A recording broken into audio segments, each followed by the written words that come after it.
ही rate में market में खरीदी करना है। किसान को बाजू में अगर 1600 में बेचा जाएगा उसका कांदा वो 1600 में बेचेगा, 1600 के पीछे उसको 1500 का वहां पे बेचना। अगर कोई माल ले रहा है तुम 1500 से 80 से अगर ले रहे हो तुम्हारे ग्रेडिंग के हिसाब से तो आप लेना है।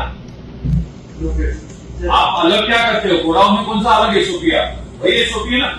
आप वहां पे भी जो कांदा रिजेक्ट होता है क्या वो आप खुद लेते हो? आप बोलते हो कि अगर मैं एपीएमसी में जाऊं और किसान का अगर 100 क्विंटल कांदा आएगा, 50 अगर ग्रेड का है और 50 ग्रीन ग्रेड का है तो किसान कैसे लेके जाएगा?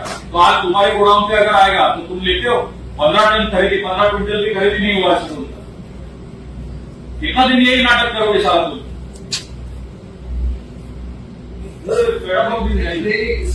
कांदा उत्पादक शेतकऱ्याला त्याच्या कांद्याला रास्त आणि योग्य भाव मिळावा याच्यासाठी मागच्या आठवड्यामध्ये केंद्रामध्ये आदरणीय केंद्रीय मंत्री आदरणीय आपल्या राज्याचे मुख्यमंत्री आणि उपमुख्यमंत्री आणि अनेक मंत्र्यांची एक बैठक झाली, ज्याच्यामध्ये कांदा उत्पादक शेतकऱ्यांच्या ज्या काही अडीअडचणी असतील त्याला कसं ॲड्रेस करता येईल आणि त्यांना रिलीफ कसा देता येईल त्याच्यातला एक भाग होता की नाफेड आणि एनसीसीएफ मार्फत आत्ता कांद्याची खरेदी करणं।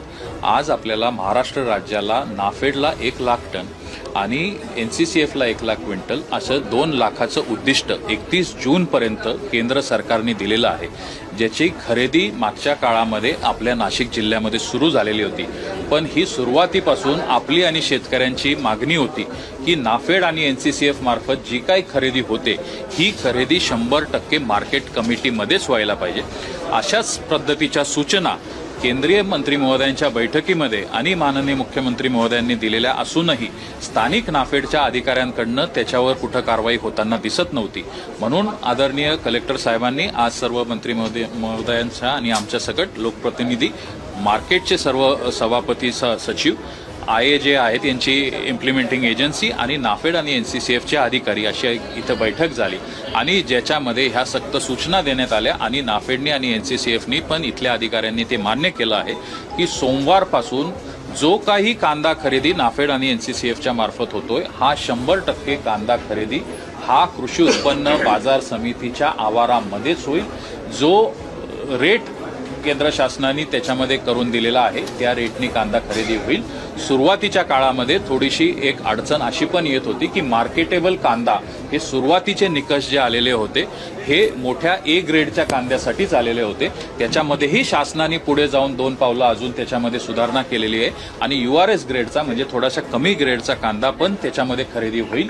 60% कांदा हा ए ग्रेडचा खरेदी करायचा आहे आणि 40% हा यूआरएस ग्रेडचा कांदा पण खरेदी करून त्याच्यामध्ये शेतकऱ्याला त्याचा भाव मिळणार आहे आणि त्याच्या संदर्भातल्या ज्या काही अडीअडचणी आहेत, सूचना आहेत, या सर्व आजच्या बैठकीमध्ये दिलेल्या आहेत। उद्यापासून सोमवारपासून हा कांदा खरेदी ह्या इम्प्लिमेंटिंग एजन्सीज जेव्हा मार्केट कमिटीमध्ये करणार आहेत तर मार्केट कमिटींना पण आपल्या पणन संचालनालयाने सूचना दिलेल्या आहेत की त्यांना टेम्पररी 1 वर्षासाठीचे लायसन्स देण्यात यावे। मार्केटची जी फी आहे ही फी त्यांना माफ करण्यात यावी। फक्त लायसन्सची जी काही किरकोळ फी आहे ही ह्या एजन्सीजकडनं घेण्यात यावी। ज्या काही थोड्याशा त्रुटी मार्केटमध्ये जो कांदा खरेदी होईल तिथपासून ज्या गोडाऊनपर्यंत कांदा जाणार आहे तर याच्याबद्दल पण सक्त सूचना आता देण्यात आलेल्या आहे की मार्केटमध्ये ग्रेडचा कांदा बघून घेतल्यानंतर त्याचं परत गोडाऊनवर ग्रेडिंग होणार नाही, जेणेकरून शेतकऱ्यांनी इथं कांदा दिला आणि तिकडे जाऊन कांदा रिजेक्ट झाला असं पण होणार नाही। मार्केटमध्ये जो कांदा तिथं खरेदी झालेला आहे तो कांदा गोडाऊन पर्यंत ट्रान्सपोर्ट करण्याची जबाबदारी ही शेतकऱ्याची नसून ही त्या इम्प्लिमेंटिंग एजन्सीचीच राहणार आहे। तशा पण सूचना आता देण्यात आलेल्या आहेत। एकूण नाशिक जिल्ह्यामध्ये कुठल्या मार्केट कमिटीमध्ये ही खरेदी होईल आणि नाफेड आणि एनसीसीएफ कडनं कांदा खरेदी केल्यानंतर थेट बाजार समितीमध्ये भाव हे वाढण्यासाठी मदत कितपत होईल असं आपल्याला वाटतं? 100% आता आपण जर मागच्या 1-8-10 दिवसामध्येच जर पाहिलं असेल तर ही खरेदीची अजून थोडीशी सुरुवात होत असतानाही 200-300 साधारणतः कांदा हा वरती भाव गेलेला आहे। आज 1700-1800 रुपये कांद्याला दर मिळतोय आणि शेतकऱ्याला पण हे ऐच्छिक राहणार आहे। त्याला जर बाजूचा व्यापारी जर 1800 रुपये 1700 रुपये दर देतोय तर इथं विकायची गरज नाही। पण इम्प्लिमेंटिंग एजन्सी नाफेड आणि एनसीसीएफला मात्र हे बंधनकारक राहणार आहे की त्याच्याकडे शेतकरी जो कांदा घेऊन येतोय जो निकषामध्ये बसतो आहे तो त्याला विकत घ्यावाच लागणार आहे। आणि त्याच्यामुळे शेतकऱ्याला याच्यामध्ये विन विन सिच्युएशन आहे. बाजूला जास्त रेट मिळत असेल तर तो बाजूला विकत शकतो, पण त्याचा ग्रेडेबल असेल तर याला विकतच घ्यावा लागेल. हा विन विन सिच्युएशन त्याला होते. त्याच पद्धतीने नाफेडचा हा दर काही फिक्स नाहीये. उद्या चालून मार्केट जसं वरती जाईल, उद्या चालून मार्केटमध्ये कांद्याचे भाव जर वाढले तर नाफेडचा हा आणि एनसीसीएफचा हा खरेदीचा दर पण वाढणार आहे. आणि त्याच्यामुळे मार्केटचे रेट जेव्हा वाढतील तेव्हा शेतकऱ्याला पण यांची खरेदी पण वाढीव रेटनी होणार आहे. आज आम्ही मागणी केलेली आहे की 2 लाख क्विंटल कांदा ही खरेदी होत असताना नाशिक जिल्ह्यासाठी हा खूप कमी प्रमाणात आहे. आमची मागणी केंद्र सरकारला त्या दिवशी होती की 10 लाख टनापर्यंत आम्हाला त्याच्यामध्ये खरेदीची इथं आपण सूचना कराव्या. एकदा माझा हा विश्वास आहे की एकदा ही खरेदी झाली तर आपल्याला वाढीव उद्दिष्ट पण त्याच्यामध्ये मिळेल. नाफेडचा आजपर्यंतचा अनुभव असा आहे की कांद्याचे जे निकष लावलेले आहेत शेतकरी तिथे धजावत नाही. आता तुम्ही म्हणतायत की मार्केटमध्ये येणार पण तो काही नाफेड लिलावामध्ये थेट सहभागी होणार नाहीये. तर याची शाश्वती काय आहे की नाफेड तुम्ही म्हणता असं शेतकरी घेणारच? त्याच्यासाठी आता कलेक्टर महोदयांनी पण एक टीम गठीत केली. प्रत्येक मार्केट कमिटीमध्ये 3 अधिकारी शासनाच्या वतीने, एक महसूलचा अधिकारी, एक कृषीचा आणि एक पणनचा, हे 3 अधिकारी मार्केट कमिटीमध्ये जिथं कांद्याची नाफेड तर्फे खरेदी होते तिथं हे उपस्थित राहणार आहे. आणि शेतकऱ्यांनी मार्केटेबल दर्जाचा कांदा आणला तर तो यांना घेण्याचं बंधनकारक हे 3 अधिकारी तिथं बघून करणार आहे. आणि मार्केट कमिट्यांनी पण ही जबाबदारी उचलली किंवा त्यांनी पण, शेवटी मार्केट कमिट्या पण शेतकऱ्यांसाठीच काम करतात. ते पण म्हटले आम्ही पण जिथं जिथं शक्य आहे तिथं आमचा एक अधिकारी देतो, जेणेकरून की हे खरेदी ह्या कांद्याची करतीलच. मार्केटेबल म्हणजे त्याची मार्केटेबलची तुम्हाला ती ग्रेड आहे आणि URSची जी आहेत, तुम्हाला आता मगाशी कांदा ते हे दिले. साधारणतः पहिले ग्रेड एचा 45 ते 60 MM हे 65 MM होता. आता आपण त्याला मला वाटतं 30 MM पासून 30 पासून 70 MM पर्यंत केलेलं आहे. थोडेसे जे काही सिंगल स्किनचे कांदे होते, जे स्प्राउटिंगचे जे काही कांदे होते, ते पण सर्व ह्या ग्रेडिंगमध्ये आता शेतकऱ्याचे कांदे हे नाफेडला आणि एनसीसीएफला विकत घ्यावे लागणार आहे. मला जोडून असा प्रश्न आहे की तुम्ही लोकप्रतिनिधी म्हणून तुम्ही राज्य सरकार आणि केंद्र सरकारला अनेक सूचना केल्या आणि त्यातून या सुधारणा होत्या. आज बैठकीत तुम्ही ते आश्वस्त केलं. सगळ्यात गंभीर मुद्दा असा आहे की खरेदीच्या तोंडीच ज्या इम्प्लिमेंटिंग एजन्सीची नियुक्ती झाली आहे त्या वादग्रस्त आहेत. बनावट दस्तावेजांच्या आधारे त्या एंट्री करताय खरेदीमध्ये. याबाबत सरकार नेमकं काय भूमिका आहे? आता आपण जर पाहिलं असेल, आपण जर बैठकीला उपस्थित असते तर याबाबत आदरणीय शिक्षण मंत्री महोदय दादा भुसे साहेबांनी पण अत्यंत कडक सूचना दिल्या आहेत. आता काही वर्तमानपत्रांमध्ये पण अशा पद्धतीच्या बातम्या येत आहेत.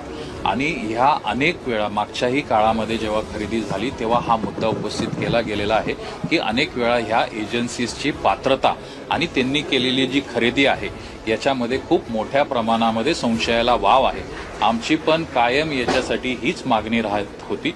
केंद्र सरकार आणि राज्य सरकार पण याच्याबद्दल अत्यंत कडक त्यांचं धोरण आहे की असे कुठलेही पुरावे किंवा अशा कुठल्याही एजन्सीज ज्या नियमबाह्य, ज्यांना ठेका मिळाला आहे किंवा ज्या नियमबाह्य काम करतायत अशांवर नक्कीच कडक कारवाई केली जाईल. आता आदरणीय भुसे साहेबांनी तर अनेक कलमांनी त्यांच्यावर कारवाई करावी अशा पण सूचना दिल्या. कारण शेवटी एखादा चुकीचा माणूस जर तिथं काम करतोय तर हा शेतकऱ्याची फसवणूक करतोय, हा शेतकऱ्याला कुठेतरी बाधा आणतोय. आणि म्हणून केंद्र आणि राज्य सरकार याच्यावर कडक कारवाई करणार आहे.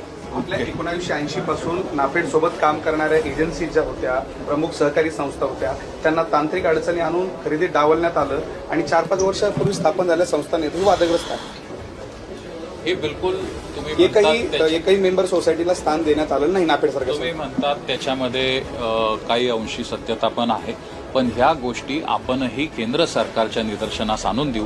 कारण शेवटी ह्या इम्प्लिमेंटिंग एजन्सीचा UI हे नाफेड आणि एनसीसीएफ तर्फे त्यांच्या काही निकष लावून हे UI फ्लोट करतात.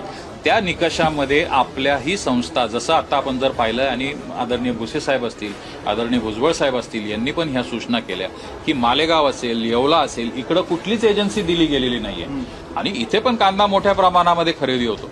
तर आता वाढीव त्यांना आता सूचना पण केलेली आपण की आता वाढीव एजन्सीज घेण्यासाठी पण UI फ्लोट करा, म्हणजे वाढीव एजन्सीज पण येतील.